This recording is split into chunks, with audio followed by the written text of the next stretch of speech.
শনি হলো সৌরজগতের সূর্য থেকে ষষ্ঠ গ্রহ এবং বৃহস্পতির পরে দ্বিতীয় বৃহত্তম গ্রহ। এটি একটি গ্যাস জায়ান্ট যার প্রধান উপাদান হলো হাইড্রোজেন ও হিলিয়াম। শনির ব্যাস প্রায় 1,20,000 কিলোমিটার, যা পৃথিবীর ব্যাসের প্রায় 9 গুণ বড়। তবে ঘনত্ব এতটাই কম যে যদি বিশাল কোনো পানির সমুদ্র থাকতো, শনি তাতে ভেসে যেত। শনি মূলত গ্যাস দিয়ে তৈরি, তাই এর কোনো কঠিন পৃষ্ঠ নেই। ভেতরের অংশে সম্ভবত একটি হিমালয় কেন্দ্র আছে, যেটি তরল ধাতব হাইড্রোজেন দ্বারা ঘেরা। শনি অত্যন্ত দ্রুত ঘূর্ণন করে, মাত্র 10 ঘন্টারও কিছু বেশি সময়ে নিজের অক্ষে একবার আবর্তন সম্পন্ন করে। তবে সূর্যকে একবার প্রদক্ষিণ করতে প্রায় 29 বছর লেগে যায়। শনির বায়ুমণ্ডলে প্রবল ঝড় ও বাতাস দেখা যায়। মেঘের মধ্যে অ্যামোনিয়া ক্রিস্টাল থাকার কারণে এটি ফ্যাকাশে হলুদাভ রঙে দেখায়। শনির সবচেয়ে বিখ্যাত বৈশিষ্ট্য হলো এর অসাধারণ বলয় ব্যবস্থা। এই বলয় বরফ ধূলিকণা ও শিলাখণ্ড দ্বারা গঠিত।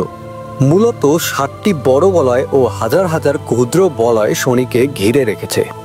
এগুলোর প্রস্থ লক্ষ লক্ষ কিলোমিটার পর্যন্ত বিস্তৃত হলেও পুরুত্ব গড়ে মাত্র কয়েকশো মিটার। শনির রয়েছে বিপুল সংখ্যক প্রাকৃতিক উপগ্রহ। এখন পর্যন্ত প্রায় 145টিরও বেশি চাঁদ আবিষ্কৃত হয়েছে। এর মধ্যে সবচেয়ে বড় হলো টাইটান।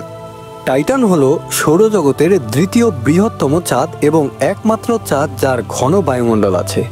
টাইটানে তরল মিথেন ও ইথেনের হ্রদ রয়েছে, যা পৃথিবীর পানির মতোই একটি তরল চক্র তৈরি করে। আরেকটি গুরুত্বপূর্ণ চাঁদ হলো এনসেলেডাস। এর বরফাচ্ছন্ন পৃষ্ঠের নিচে তরল পানির সমুদ্র থাকার প্রমাণ পাওয়া গেছে।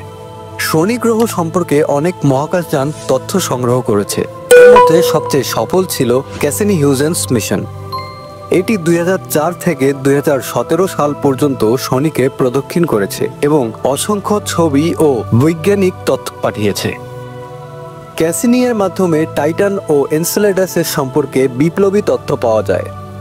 শনি শুধুমাত্র সৌন্দর্যের কারণ নয়, বরং বৈজ্ঞানিক রহস্যের কারণে গবেষণার একটি গুরুত্বপূর্ণ কেন্দ্রবিন্দু। এর অসাধারণ বলয়, বিপুল চাঁদ এবং সম্ভাব্য জীবনের উপযোগী পরিবেশ বিজ্ঞানীদের কৌতূহলী করে রেখেছে। ভবিষ্যতের গবেষণায় শনি ও তার উপগ্রহগুলো মহাবিশ্ব সম্পর্কে আমাদের জ্ঞান আরও গভীর করবে বলে আশা করা যায়।